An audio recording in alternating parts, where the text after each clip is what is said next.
Good afternoon, ninth class. How are you all? Hope you all are good. So class, we were on chapter number 2 of history, socialism in Europe and Russian Revolution. And हमने बात कर ली थी कि major क्या changes आए थे Europe में French revolution के बाद, क्या क्या नए आइडियाज आए थे, नई नई ये जो जिनको हम आइडियोलॉजीज बोल सकते हैं, लिबरल्स, रेडिकल्स, कंजर्वेटिव्स, किस टाइप की गवर्नमेंट लोग चाहते थे और सोसाइटी कैसे उस टाइम पे एग्जैक्टली थी, इंडस्ट्रियलाइजेशन आ रही थी, सोशल चेंज आ रहा था, वर्कर्स की कैसी कंडीशन थी, जिसके कारण ये जो आइडिया ऑफ सोशलिज्म है ये यूरोप में स्टार्ट हुआ और फिर धीरे धीरे सोशलिज्म जो है पूरे यूरोप में कैसे स्प्रेड आउट हो गया। ठीक है, this is what we have already done. Then we did start with the topic Russian revolution, कि रशिया में भी अब कुछ रेवोल्यूशंस होंगे जिसके कारण क्या होगा, सोशलिज्म ज्यादा डोमिनेंट और पावरफुल हो जाएगा। But let us understand now कि जो रशिया है वहां पे ऐसी क्या रीजंस थे जिसके कारण ये रेवोल्यूशन जो है ये इतना बड़ा और इतना इम्पैक्टफुल था। तो हमने before talking about the revolution हमने ये भी बात कर ली थी कि वहाँ की पॉलिटिकल सिचुएशन कैसी थी, जार वहाँ पे रूल करते थे और वहाँ की इकोनॉमी और सोसाइटी कैसी थी। इसके साथ साथ हमने in our previous class we also talked about कि रशिया में सोशलिज्म की आइडियाज कैसे स्प्रेड हुई, कैसे दो मेन पॉलिटिकल पार्टीज बनी थी। वैसे तो पॉलिटिकल पार्टीज जो वो अलाउड नहीं थी, कहाँ पे, रशिया में। 1914 से पहले जार ने मना कर दिया था, बट फिर भी ये इलीगली चल रही थी और दूसरे तरीके से वर्कर्स और पीजेंट्स को क्या कर रही थी, मोबिलाइज कर रही थी, मोटिवेट कर रही थी।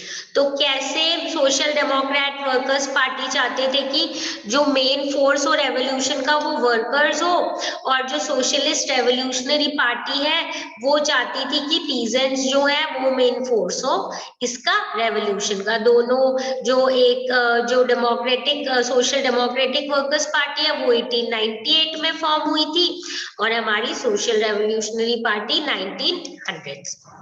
ठीक है, इतना हमने कर लिया था। फिर हमने बोल्शेविक के बारे में, व्लादिमीर लेनिन के बारे में बात की थी, मेंशेविक्स के बारे में बात की थी। Then we just started with the topic a turbulent time, a disturbing time in Russia, जिसके कारण 1905 revolution होगा। So now let us just start with this again. तो रशिया एक ऑटोक्रेसी थी जहां पे जार अपने हिसाब से एब्सोल्यूट रूल करता था, व्हाटएवर ही विश वैसे ही रूल्स वहां पे बनते थे, वैसा ही सब कुछ फॉलो होता था। Whereas by this time बहुत सारी यूरोपियन कंट्रीज में पार्लियामेंट फॉर्म हो गए थे, कॉन्स्टिट्यूशनल डेमोक्रेसी फॉर्म हो गई थी। तो यहाँ पे अब जो रशियंस हैं वो भी इस चीज की डिमांड कर रहे थे, जिसमें लिबरल्स थे, सोशल डेमोक्रेट्स थे, सोशल रेवोल्यूशनरीज थे और इनका सपोर्ट कर रहे थे कुछ नेशनलिस्ट जैसे पोलैंड के और कुछ जादिदिस्ट जो मुस्लिम डोमिनेटेड एरियाज है, क्योंकि वो मॉडर्नाइज करते थे, मॉडर्नाइज करना चाहते थे अपने एरिया में जो इस्लाम है और अपनी सोसाइटी को। और नेशनलिस्ट जो है पोलैंड के वो भी सपोर्ट कर रहे थे। क्या चीज सपोर्ट कर रहे थे, ये भी चाहते थे कि क्या आ जाए हमारी कंट्री में भी एक कॉन्स्टिट्यूशनल मोनार्की जैसा कुछ आ जाए। ठीक है, अब हम आगे बढ़ते हैं। 1904 में क्या हुआ क्लास, 1904 जो टाइम पीरियड है वो वर्कर्स के लिए बहुत खराब टाइम पीरियड था।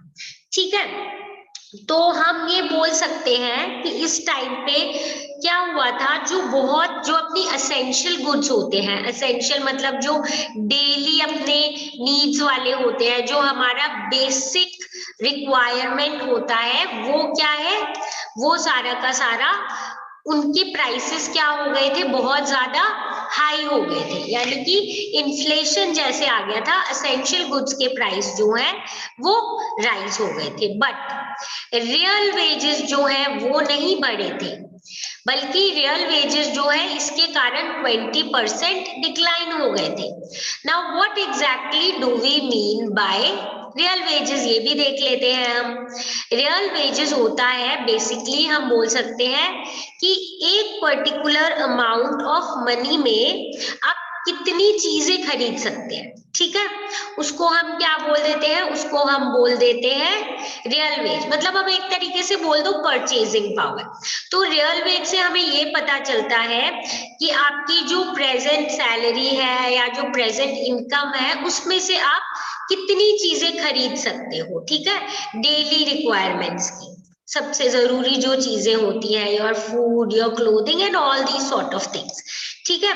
तो अब यहाँ पे क्या हो रहा था, एज आई सेड कि इनकी रियल वेजेस तो बढ़ रही, सॉरी रियल वेजेस कम हो रही थी क्योंकि एसेंशियल गुड के प्राइस क्या हो रहे थे, बढ़ रहे थे। So understand one thing, I am not saying कि इनकी वेजेस कम हो रही थी, कि अगर वेजेस 10,000 है तो वो 10,000 से 8,000 नहीं हुई, या अगर 20,000 है तो 20,000 से 50,000 नहीं हुई, वेजेस उतनी ही है, पर उस वेजेस में वो जितना सामान खरीद सकते थे वो कम हो गया। क्यों?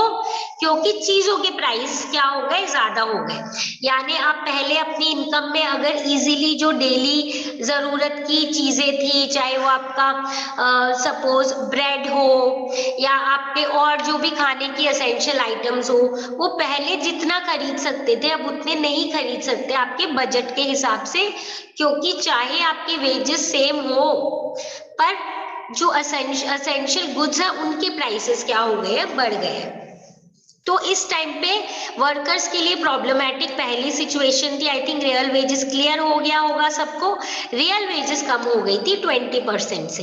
तो इसीलिए क्या है, अलग अलग जगह पे वर्कर्स जो हैं वो अपने ग्रुप और एसोसिएशन बना रहे थे अपनी प्रॉब्लम्स डिस्कस करने के लिए, कि भाई वेजेस अगर सपोज कम है या मतलब कहीं से अचानक से किसी वर्कर को जो है वो निकाल दिया गया है फ्रॉम देयर जॉब, या और कोई भी प्रॉब्लम है वर्कर्स की, तो इसीलिए क्या कर रहे थे ये, they were forming certain associations and groups. बहुत सारे ऐसे एसोसिएशन बने और बहुत सारे वर्कर्स जो हैं उसके मेंबर बनने लग गए। अब मेन इंसिडेंट पे आ जाते हैं। Now what happened, there was one of the association known as Assembly of Russian Workers. What is the name of the association? The name of association is Assembly of Russian Workers. इसमें क्या हुआ कि इसमें 4 members जो हैं उन्होंने इस assembly को अभी अभी ज्वाइन किया था। ये कौन स्पेसिफिक 4 मेंबर्स, वो थे जो एक इंडस्ट्री में काम करते थे जिसका नाम था पुटिलव आयरन वर्क्स, ठीक है। So just keep in mind again that these people, the 4 members जो है, कौन से वाले 4 मेंबर्स, हमारे 4 मेंबर्स ऑफ पुटलव आयरन वर्क्स, इस जो इसमें काम करते थे 4 वर्कर्स, वो बन गए मेंबर किसके, एक असेंबली ऑफ रशियन वर्कर्स के। जब ये मेंबर बने असेंबली ऑफ रशियन वर्कर्स के, तो जो इनकी इंडस्ट्री के ओनर थे ना, उन्होंने ये सोचा कि कहीं ये चीज बहुत कॉमन ना हो जाए, या फिर बहुत सारे हमारे वर्कर्स जो ऐसे एसोसिएशन ज्वाइन कर रहे हैं फिर ये लोग मिलके स्ट्राइक करेंगे या कुछ ऐसा कुछ करेंगे। तो इसीलिए उन्होंने क्या किया, जो इंडस्ट्रियल, जो उस इंडस्ट्री के ओनर थे, उन्होंने क्या किया, इन चारों को जॉब से निकाल दिया। ओके, सो सिंपल टर्म्स में, when 4 members of the assembly of Russian workers which had formed in 1904 were dismissed at the Putilov iron works, 4 members जो इस एसोसिएशन के थे और पुटिलव आयरन वर्क्स में काम करते थे, उनको काम से निकाल दिया गया। जब उनको काम से निकाला गया तब क्या हुआ, धीरे धीरे लोग ये चीज डिस्कस करने लग गए। क्या चीज, वर्कर्स, कि जो इंडस्ट्रियलिस्ट है, कैपिटलिस्ट है, वो हमारे साथ अच्छा बिहेव नहीं कर रहे हैं, वेजेस भी कम देते हैं, काम भी ज्यादा करवाते हैं और कभी भी किसी को भी डिसमिस कर देते हैं। तो ऐसे धीरे धीरे करके नेक्स्ट फ्यू डेज में क्या हुआ कि लगभग 1,10,000 workers, okay, you can see this, there were 1,10,000 workers, कहाँ पे, सेंट पीटर्सबर्ग में, ये सारे के सारे स्ट्राइक पे चले गए। एंड दे वर डिमांडिंग कि अब हमारे जो वर्किंग आवर्स है उसको आप कम करो, मतलब ईच डे हाईएस्ट जो नंबर ऑफ आवर्स हमें काम करने हो वो सिर्फ 8 आवर्स ही होने चाहिए, उससे ज्यादा नहीं होने चाहिए। हमें ये भी चाहिए कि आप हमारे वेजेस बढ़ाओ, और हमें ये भी चाहिए कि जिन वर्किंग कंडीशन में हम काम करते हैं उसको भी इम्प्रूव करो, क्योंकि ऑब्वियसली क्या हो रहा है कि जो इस वर्किंग कंडीशन में वो काम करते हैं दैट इज नॉट गुड। मतलब शैबी एरिया है, ज्यादा क्लीनलीनेस नहीं है, वेंटिलेशन नहीं है, बहुत क्राउडेड होती है, ऐसे करके बहुत machines and these sort of things जो भी इनको प्रॉब्लम्स थी। So that means 1,10,000 workers in Saint Petersburg went on strike, जिसमें वो डिमांड कर रहे थे कि हमारे वर्किंग आवर्स कम करो टू 8 आवर्स, हमारे जो वेजेस हैं उनको आप इंक्रीज करो, और साथ में हमारी वर्किंग कंडीशन को क्या करो, इम्प्रूव करो। और ये जो प्रोसेशन कर रहे थे, ये जो पूरा रैली जैसे मूवमेंट कर रहे थे, इतने सारे लोग, इतने सारे वर्कर्स, इनके हेड कौन थे? इनके हेड थे father Gapon. Okay, who was the head? Father Gapon was the head. और ये लोग प्रोसेशन जो है करते करते कहाँ पहुंच गए? विंटर पैलेस पहुंच गए। विंटर पैलेस में क्या हुआ? They reached the Winter Palace. Winter Palace का जहाँ पे जार रहते थे। तो it was then attacked by police and Cossacks. तो जब ये लोग वहां पहुंचे तो ऑब्वियसली जो पुलिस थे उन्होंने इन पे वापस अटैक किया। और कोसैक्स कौन होते हैं? ये स्पेशल, हम बोलेंगे they were special people employed by the tsar for his protection. तो हम बोल सकते हैं कि जो कोसैक्स है ये बेसिकली क्या थे? एक तरीके से ऐसे लोग थे, बॉडीगार्ड्स थे, या एम्प्लॉयड हम बोल सकते हैं कि सोल्जर्स जैसे थे, जिनको मिलिट्री वाले हम बोल सकते हैं, जिनको के इस टाइम पे इस जो जार है उसने अपने अंडर रखा था फॉर हिज प्रोटेक्शन। तो विंटर पैलेस पे जब ये प्रोसेशन पहुंचा, जिसके लीडर थे फादर गैपन, तो इन पे वापस अटैक किसने किया? पुलिस ने और कोसैक्स ने, जिसमें 100 workers were killed. 100 workers were killed and 300 were injured या wounded। अब इस इंसिडेंट को बोला जाता है ब्लडी संडे।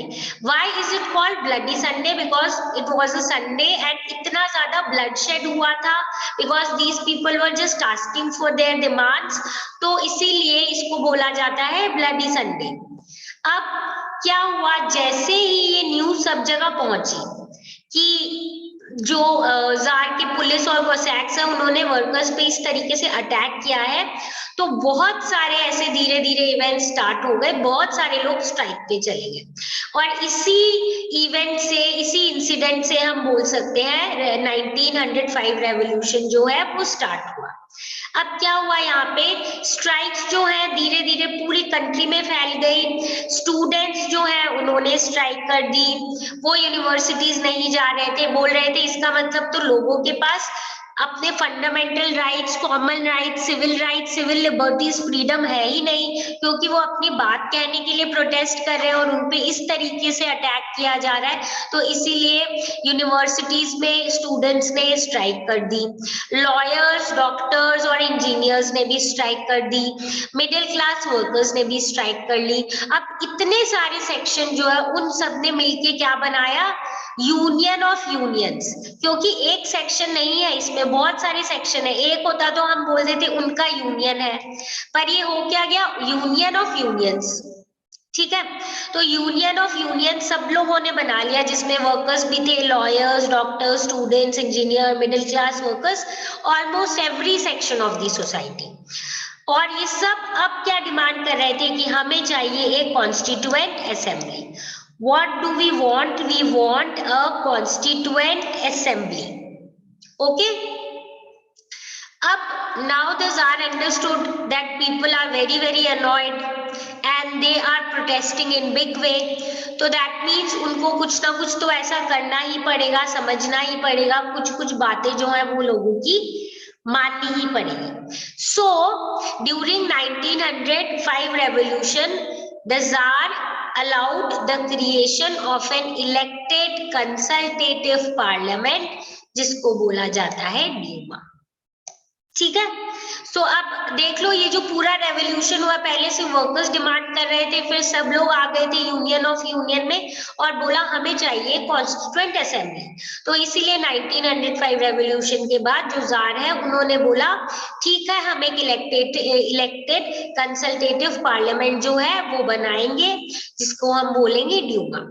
तो तो for a brief while during the revolution, बहुत सारे रेवोल्यूशन के टाइम पे ट्रेड यूनियंस थे, फैक्ट्री कमिटीज थी, जो कि सारे फैक्ट्री वर्कर्स ने फॉर्म किए थे, ठीक है। और बट 1905 के बाद धीरे धीरे ये जो कमिटीज और यूनियंस है ये अनऑफिशियली चल रहे थे, क्योंकि काफी को क्या डिक्लेयर कर दिया गया था, इलीगल। बहुत सारी रिस्ट्रिक्शन भी लगाए थे पॉलिटिकल एक्टिविटी पे। अब राजा ने इनकी बात मान तो ली कंसल्टेटिव पार्लियामेंट की, इलेक्टेड कंसल्टेटिव पार्लियामेंट की, बट उसके बाद उन्होंने धीरे धीरे ये यूनियंस पे और जो बाकी पॉलिटिकल एक्टिविटीज है उस पे थोड़ा थोड़ा रोक, रिस्ट्रिक्शंस लगाने लग गए, ठीक है। अब क्या हुआ कि जो जार है उसने क्या किया, within first 75 days first Duma को डिसमिस कर दिया, saying that it was just form like that, it was form very hurriedly and that is why जो है इसको उन्होंने डिसमिस कर दिया। फिर री इलेक्ट किया गया second Duma within 3 months।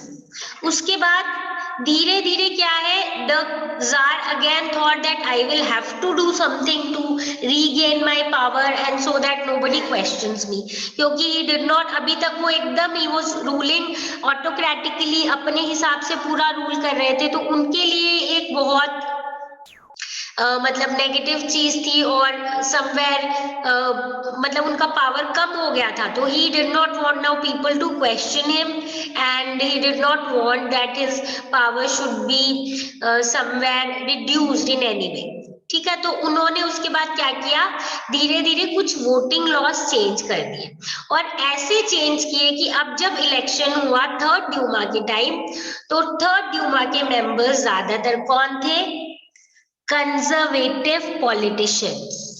Again coming on to the point, जब हमने चैप्टर स्टार्ट किया था हमने 3 चीज पढ़ी थी, लिबरल, रेडिकल्स और conservatives. I told you, we understood कि जो कंजर्वेटिव है वो लोग थे जो मोनार्की को सपोर्ट करते हैं, तो अल्टीमेटली थर्ड ड्यूमा में सारे वो लोग हो गए जो क्या है, राजा को ही सपोर्ट करते हैं। तो यानी यहाँ पे उन्होंने कॉन्स्टिट्यूशन, इन्होंने कंसल्टेटिव पार्लियामेंट भी बना ली, पर अल्टीमेटली उस पार्लियामेंट के मेंबर्स कौन है, पॉलिटिशियंस कौन है, जो सारे कंजर्वेटिव्स हैं। और धीरे लिबरल्स और रेवोल्यूशनरीज जो है उनको ड्यूमा से दूर ही रखा गया। यानी the king, the Tsar, initially accepted this consultative parliament idea, but slowly and gradually, what did he do? He actually ultimately उन्होंने इस टाइप की ड्यूमा बना ली जो जिसमें सिर्फ कंजर्वेटिव पॉलिटिशियंस थे, और जिसके कारण क्या हुआ, एक्चुअली में जो असली पावर है वो किसके पास ही रह गया, जार के पास ही रह गया, ठीक है। तो अब हमें जब भी रेवोल्यूशन ऑफ 1905 की बात पूछते हैं तो हमें पहले रीजंस देना पड़ता है कि एक तो जार ऑटोक्रेटिक रूल कर रहा था, वहां पे सब लोग अब चाह रहे थे चेंजेस, और वर्कर्स की कंडीशन खराब हो गई थी तो उन्होंने प्रोटेस्ट किया जिसमें उनको मारा गया। उसके बाद यूनियन ऑफ यूनियन बना, मतलब मेन इंसिडेंट ब्लडी संडे था जिसमें बहुत वर्कर्स को मारा गया, बहुत इंजर्ड हो गए थे, 100 workers were killed, 300 were wounded, and this incident is called bloody Sunday। Sunday को हुआ था इसलिए, और ब्लडशेड इतना हुआ था, लोगों को मारा गया था इसलिए, और इसके कारण लोगों ने हर सेक्शन ने यूनियन बना के बोला हमें क्या चाहिए, कॉन्स्टिट्यूएंट असेंबली चाहिए। तो एक कंसल्टेटिव पार्लियामेंट तो बन गई, बट फर्स्ट, सेकेंड और फाइनली जो थर्ड ड्यूमा बनी थर्ड इलेक्शन के बाद, उसमें सिर्फ और सिर्फ कौन रह गए, कंजर्वेटिव पॉलिटिशियंस ही रह गए। तो अल्टीमेटली जो पावर है वो किसके पास ही रह गया, जार के पास ही रह गया, ठीक है। तो यहाँ तक हमें पता है, ठीक है, रेवोल्यूशन स्टार्ट हुआ है, कुछ चेंजेस एटलीस्ट लोग सोच रहे हैं आए हैं, बट इसके अलावा क्या होगा, मेजर जो हमारी प्रॉब्लम है वो अभी तक सॉर्ट आउट नहीं हुई है। अभी भी जो जार है वो ही रूल कर रहा है, और कहीं ना कहीं वो उतना ही पावरफुल है, थोड़ा बहुत ही उसके पावर में हम बोल सकते हैं रिडक्शन हुआ, पर majorly he is deciding whatever he wish to, ठीक है। अब इसी टाइम पे हम देखेंगे 1917 में दूसरा रेवोल्यूशन होगा, और मतलब 2 और रेवोल्यूशन होंगे जिसके कारण गवर्नमेंट क्या पूरा चेंज हो जाएगी। तो उससे पहले ऐसा क्या होगा, एक बार को तो ठीक है, लोग थोड़े से सेटिस्फाइड हो गए इन टर्म्स की चलो पार्लियामेंट बना है, थोड़ा बहुत राजा को सुननी पड़ेगी बातें, but fully it is not still it is not sorted out। और साथ में कुछ और प्रॉब्लम्स आएगी, कहाँ पे, अब रशिया में, जिसके कारण लोग जो है जार से बहुत ज्यादा फिर से डिससेटिस्फाइड हो जाएंगे। तो ये देख लेते हैं। We all know that first world war started in 1914 से 1918 तक अपनी फर्स्ट वर्ल्ड वॉर थी। और जो फर्स्ट वर्ल्ड वॉर है उसमें मेनली 2 यूरोपियन ग्रुप्स जो है वो सबसे ज्यादा डोमिनेंट थे। तो जो सेंट्रल पावर्स थे उसमें आ जाता है अपना जर्मनी, ऑस्ट्रिया एंड टर्की, ठीक है। तो इनको हम क्या बोल देते हैं, central powers. Which 3 main countries were involved? Germany, Austria and Turkey, ठीक है। और दूसरी साइड पे जो थे हमारे अलाइड पावर्स वो थे फ्रांस, ब्रिटेन और रशिया। फ्रांस, ब्रिटेन और रशिया एंड लेटर इटली और रोमानिया भी ज्वाइन हो गए थे इनके साथ। अब ऐसे तो हम बोल रहे हैं कि इसमें देखो ज्यादातर यूरोपियंस जो है वही इन्वॉल्व है ना, यूरोपियन कंट्रीज, बट स्टिल हम इसको वर्ल्ड वॉर क्यों बोलते हैं, इसको ये क्यों बोलते हैं, ऐसी चीज थी जो ग्लोबली स्प्रेड थी, बिकॉज बहुत सारी यूरोपियन कंट्रीज थी जो अब दूसरे कंट्रीज पे कंट्रोल कर रही थी, ठीक है। चाहे आप ब्रिटेन ले लो, चाहे आप जर्मनी ले लो, स्पेन, ये बहुत सारी कंट्रीज जो है वो दूसरे कंट्रीज पे कंट्रोल कर रही थी। तो अगर डायरेक्टली ये जो दूसरी कंट्रीज है वो इन्वॉल्व नहीं भी थी, फिर भी क्या हुआ, चाहे डायरेक्टली इन्वॉल्व हो या नो हो, इनडायरेक्टली इन्वॉल्व थी, क्योंकि जो यूरोपियन पावर्स उनको कंट्रोल कर रहे थे वो क्या कर रहे थे, उनको या तो उनके लोगों को सोल्जर्स बना के भेज रहे थे लड़ने के लिए, उनके रिसोर्सेज को यूज कर रहे थे। दैट मीन्स कहीं ना कहीं क्या हो रहा है, सारे वर्ल्ड के जितने भी कंट्रीज हैं वो जो कि यूरोपियन कंट्रीज के अंडर है या उनकी कॉलोनीज है, वो इसमें क्या है, वो इसमें इन्वॉल्व है। तो इसीलिए हम इसको वर्ल्ड वॉर बोल देते हैं, डायरेक्टली नहीं तो इनडायरेक्टली वर्ल्ड की बहुत सारी कंट्रीज जो है इसमें इन्वॉल्व, इसीलिए हम इसको बोलते हैं वर्ल्ड वॉर। ये हमारा फर्स्ट वर्ल्ड वॉर, ठीक है। अब हम आ जाते हैं कि फर्स्ट वर्ल्ड वॉर में रशिया की क्या कंडीशन थी और पीपल जो है वो क्यों अब धीरे धीरे डिससेटिस्फाइड हो जाएंगे, किससे, जो जार है उससे और ज्यादा डिससेटिस्फाइड होंगे। जब रशिया ने वॉर में एंट्री ली थी तो इनिशियली तो लोग बहुत खुश थे, because every country and it's citizens wants कि इट्स कंट्री शुड विन, और लग भी रहा था कि इनकी कंट्री क्या हो जाएगी, जीत जाएगी।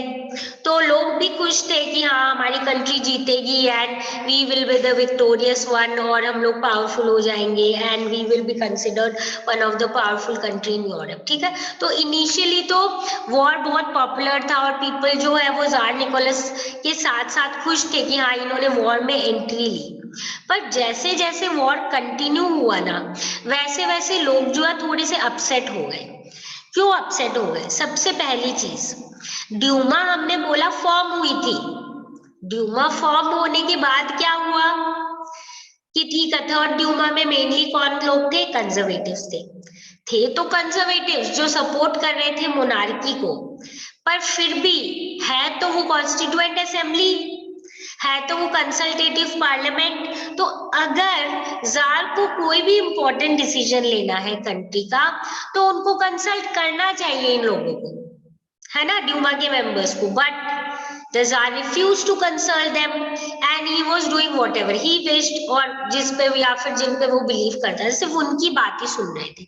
इसीलिए जो लोग हैं वो जार निकोलस का धीरे धीरे सपोर्ट कम करने लग गए, और इसी टाइम पे हम देखेंगे एंटी जर्मन सेंटिमेंट्स भी डेवलप हो रहे थे।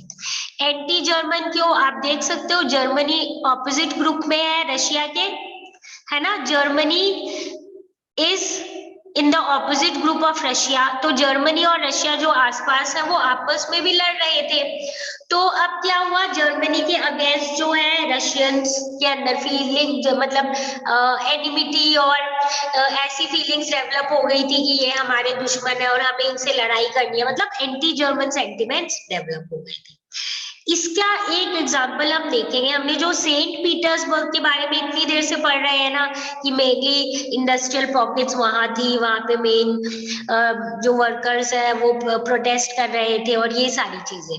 ये सेंट पीटर्सबर्ग नाम जो है ना ये थोड़ा जर्मन नाम है, ठीक है, ये जर्मन नाम है। तो इतने एंटी जर्मन सेंटिमेंट्स डेवलप हो गए थे कि जर्मनी में इन लोगों ने इस जगह का नाम ही चेंज कर दिया। सेंट पीटर्सबर्ग से नाम चेंज करके क्या कर दिया, पेट्रोग्रैड। क्या कर दिया, पेट्रोग्रैड, ठीक है। I just underline it so that you can also mark it in your book कि एंटी जर्मन सेंटिमेंट्स इतने हाई थे कि उन्होंने सेंट पीटर्सबर्ग जो कि एक जर्मन नेम है वो चेंज करके उस जगह का नाम कर दिया पेट्रोग्रैड। अब एक और चीज क्या थी, एक और प्रॉब्लम यहाँ पे क्या थी, वो ये थी कि जो जारीना, जार मैंने बोला था टाइटल है, जैसे अपने एम्परर राजा ऐसे बोल देते हैं, वैसे जो राजा होता है उसको जार बोलते हैं और नाम निकोलस II था, वैसे उनकी जो वाइफ थी उनको जारीना बोलते थे, ठीक है, जारीना, and her name was Alexandra. तो जो जारीना एलेक्जेंड्रा है ना वो एक्चुअली जर्मनी की थी, ठीक है, तो उनका जर्मन ओरिजिन था। तो लोग जो है कॉमन लोग वो और उसके अगेंस्ट हो गए थे कि जो जारीना है वो जर्मन ओरिजिन की है और जो जार है वो ज्यादातर सिर्फ उनके एडवाइस पे ही चलता है। इसके अलावा जो कुछ एडवाइसर्स थे, कौन, जो जार के कुछ एडवाइसर्स थे, स्पेशली एक मॉन्क थे रैस्पुटिन, वो भी ऐसा माना जाता था कुछ जर्मनी से रिलेटेड है, और जो भी वो एडवाइस देते थे तो लोग जो है they were not happy with whatever the tsar was doing, only it was considered because of tsarina and his poor advisers like Rasputin जो वाज अ मॉन्क। इसके कारण क्या हुआ, जो ऑटोक्रेसी है यानी जो जार का रूल है वो धीरे धीरे क्या हो गया, it became very very unpopular, ठीक है। देन व्हाट हैपन, ये तो हमने देख लिया कि रशिया में क्या चल रहा है, पहले लोग सपोर्ट कर रहे थे वॉर को, फिर लोग जो है उसके अगेंस्ट हो गए थे। Okay, now what happen was कि फर्स्ट वर्ल्ड वॉर में रशिया की क्या कंडीशन थी वो देख लेते हैं। ओके,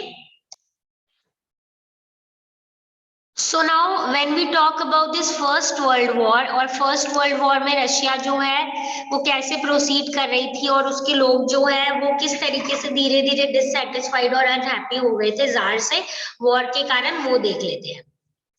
फर्स्ट वर्ल्ड वॉर जो है वो ईस्टर्न फ्रंट और वेस्टर्न फ्रंट दोनों साइड पे लड़ी गई थी, ठीक है। That means eastern side and western side, basically Europe का हम ईस्टर्न और वेस्टर्न की बात कर रहे हैं, ठीक है, अलग था बहुत। वेस्ट की साइड अगर हम देखें तो जो आर्मी है वो ट्रेंचेस में क्या कर रही थी, फाइट कर रही थी। और आपको पता है हमने we have marked France many times in our world map, तो आपको पता है कि ईस्टर्न साइड पे या ईस्टर्न फ्रांस में क्या है, बड़े बड़े ट्रेंचेस, बड़े बड़े डीप हम बोलेंगे एक्सकवेशन, जैसे बड़ी डिप्रेशन जैसे ग्राउंड में बड़े बड़े गड्ढे, इनके थ्रू लड़े जा रहे थे। जबकि ईस्ट में जो आर्मीज है वो मूव कर रही थी और वो क्या कर रही थी, बैटल्स जो है एकदम अच्छे से फाइट कर रही थी, ठीक है, जिसके कारण क्या हो रहा था, बहुत सारी कैजुअलिटीज हो रही थी। नाउ कैजुअलिटीज से क्या मतलब, जब ऑब्वियसली वॉर होती है तो उसमें बहुत सारे लोग जो है वो they are killed, many are injured, तो बहुत सारी कैजुअलिटीज हो रही थी यहाँ पे। और जो भी हार रहे थे ना उनके लिए डिफीट के कारण क्या बहुत शॉकिंग और डीमोरलाइजिंग थी, because here we see most of the countries जो है वो ऐसी थी जो हमेशा जीतती थी, बहुत पावरफुल थी, तो उनके लिए ये मानना कि हार गए वो बहुत ज्यादा डीमोटिवेटिंग था, ठीक है। इसके अलावा धीरे धीरे जब हम देखेंगे रशिया की आर्मीज जो है जब जर्मनी में बहुत बुरी तरीके से हारी और ऑस्ट्रिया में भी हारी थी 1914 से 1916 के बीच में, तो यहाँ के जो लोग हैं वो रशियन सोल्जर्स वगैरह जो है वो बहुत ज्यादा शॉक्ड और डीमोरलाइज्ड हो गए थे इस टाइम पे। और इमेजिन करो कि उस टाइम 7 मिलियन कैजुअलिटीज थी, कैजुअलिटीज मतलब किल्ड एंड इंजर्ड दोनों, 1917 तक। तो जब वो लोग हार के वापस पीछे जा रहे थे ना तो रशियन आर्मी क्या कर रही थी, खुद ही क्रॉप्स और बिल्डिंग्स जो बीच रास्ते में आ रहे थे ना, उनको खुद ही डिस्ट्रॉय कर रही थी। ठीक है, the Russian army destroyed crops and buildings because they wanted कि अगर एनिमी यहाँ पे आए, इस एरिया में एंटर करे, तो उनके पास अच्छे से लाइफ लीड करने का और अच्छे से सरवाइव करने की फैसिलिटीज अवेलेबल ना हो, इसीलिए खुद ही डिस्ट्रॉय कर रहे थे क्रॉप्स और बिल्डिंग। तो ये जो डिस्ट्रक्शन हुआ था क्रॉप्स का और बिल्डिंग्स का, इसके कारण क्या हुआ, रशिया में 3 मिलियन रिफ्यूजीज हो गए थे, जिनके पास ना घर था और उनके जो बाकी एग्रीकल्चर ये सब भी डिस्ट्रॉय कर दिया गया था। तो destruction of crops and buildings led to over 3 million refugees in Russia. ये सिचुएशन जो है, इसको इसके लिए जिम्मेदार किसको माना जा रहा था, जार को। सोल्जर्स अब बोल रहे थे, बिकॉज वो डीमोरलाइज थे, वो कंटिन्यू नहीं करना चाह रहे थे वॉर। यानी यहाँ पे वॉर में हमने देखा है, जब जर्मनी और ऑस्ट्रिया से हार गई थी रशिया, तो इसके बहुत सारे कैजुअलिटीज भी थी और आर्मी जो है वो बहुत ज्यादा परेशान हो गई थी and they did not wanted to continue the war. ठीक है, एकदम अपसेट जैसे डिप्रेस जैसे हो गई थी, वॉर कंटिन्यू नहीं करना चाहती थी और लोग भी डिससैटिस्फाइड थे। ठीक है, अब इसके साथ साथ वॉर का और भी एक बहुत बड़ा इम्पैक्ट था इंडस्ट्री पे भी। कैसे, रशिया की हमने देखा था अभी अभी तो इंडस्ट्रीज फॉर्म होना स्टार्ट हुई थी, तो ये क्या करते थे, बहुत सारे इंडस्ट्रियल गुड्स के सप्लाई के लिए डिपेंड करते थे जर्मनी पे, और जर्मनी के आसपास जो बाल्टिक सी है उसके ऊपर जर्मनी का कंट्रोल था, तो वहां से ही सारा सामान आता था। तो क्योंकि वॉर हो रहा था इसीलिए डिसरप्शन हो गया और सप्लाईज इंडस्ट्री की आ ही नहीं रही थी, तो इंडस्ट्री के इक्विपमेंट्स जो है वो बहुत जल्दी डिसइंटीग्रेट खराब होने लग गए रशिया में, और वो लोग और कहीं से मंगवा ही नहीं पा रहे थे, तो उनकी इंडस्ट्रियलाइजेशन भी जो डेवलप हो रही थी उसमें दिक्कत आ गई। इसके साथ साथ क्या हुआ, 1916 में जो रेलवेज लाइन है वो भी ब्रेक डाउन होने लग गई, क्योंकि ऑब्वियसली वॉर में इंगेज है, इन सब चीजों पे वो ध्यान नहीं दे पा रहे थे और चीजें आ भी, एक्सपोर्ट इंपोर्ट बंद हो गया था। और एक सबसे बड़ी प्रॉब्लम, ज्यादातर लोग वॉर में गए हुए थे, कौन, ज्यादातर मेन जो है।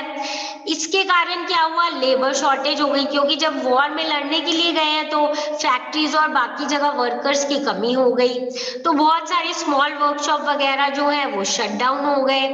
इसके अलावा खाने की भी कमी आ गई। क्यों खाने की कमी आ गई, क्योंकि ज्यादातर जो ग्रेन्स है वो भेज रहे थे आर्मी वाले लोगों को, ताकि वो जो है अच्छी डाइट पे रहे, अच्छा खाना खाए, स्ट्रांग हो और अच्छे से वॉर में पार्टिसिपेट कर सके। तो यहाँ पे खाने की भी कमी हो गई, तो जो कॉमन लोग हैं उनके लिए खाने की कमी हो गई। कैसे, ब्रेड की, फ्लावर की, ये मेनली सिटीज में सबसे ज्यादा दिक्कत हो गई। और इसी टाइम पे हम देखेंगे इतनी खाने की कमी हो गई थी कि 1916 में विंटर के टाइम पे ब्रेड से रिलेटेड लोग बहुत ज्यादा लड़ाई धड़ाई और बहुत ज्यादा प्रोटेस्ट, बहुत ज्यादा हम बोलेंगे ट्रबल वाली सिचुएशन कहाँ हो गई थी, रशिया में। ठीक है, ये हमें बैकग्राउंड दिमाग में रखना है कि ये एक तो कि यहाँ पे देखो रशिया में अब लोग जो है जार से बहुत डिससैटिस्फाइड है और रशिया की कंडीशन जो है वो भी खराब हो रही है हर तरीके से ही, चाहे आप इंडस्ट्री वाइज बोलो, चाहे एग्रीकल्चर वाइज बोलो, चाहे काम वाइज बोलो, वॉर में जा रहे हैं उसके हिसाब से बोलो, और सारे लोग जो है और जो भी उनकी पूरे रशिया में जैसी कंडीशन चल रही थी, तो पीपल वर डिससैटिस्फाइड। और इस बैकग्राउंड में ही हम देखेंगे आगे और भी कुछ चेंजेस होंगे, जिसके कारण फाइनल एक बहुत बड़ा रेवोल्यूशन होगा, जिससे पूरा चेंज आ जाएगा जिस टाइप की गवर्नेंस रशिया में चल रही है। So in our next class we will be talking about the February revolution. Okay, so will talk about February and the October revolution, और फिर धीरे धीरे आगे का हम कर लेंगे। ठीक है, कि कैसे सोशलिज्म आया, लेनिन ने रूल किया, फिर स्टालिन ने रूल किया, सोशलिज्म का क्या मतलब था और रशिया जो है कैसे डेवलप हुआ था।